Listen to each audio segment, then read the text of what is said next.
Hi friends, ఇది Tirupati Gandhi road బిక్సీ cut చేసాం partition duplex ఇంటికి. ఇది నేను యూపీవీసీ విండోస్ కట్టాను మేడం, రన్నింగ్ అని చెప్పాడు మేడంకి. లేదు మాకు బ్లాక్ కలరు పార్టీషన్ కావాలండి అని చెప్పారు. బెంగళూరుకి మెటీరియల్ ఆర్డర్ పెట్టి 8mm గ్లాస్తో పార్టీషన్ చేయించాను మేడంకి. సూపర్ ఎక్సలెంట్గా ఉందని చెప్పారు మేడము.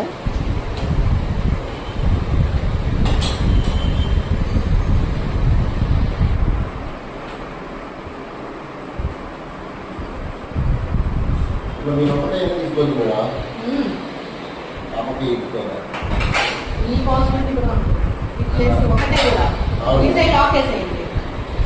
ఇన్సైడ్ లాక్ వేసేయండి. ఒకటి లాక్ వేసి ఒకటి డోర్ ఓపెన్ చేయండి. అట్లా కూడా ఓపెన్ చేయండి. అంటే ఎవరైనా ఇలా కూడా అడుగుతారు.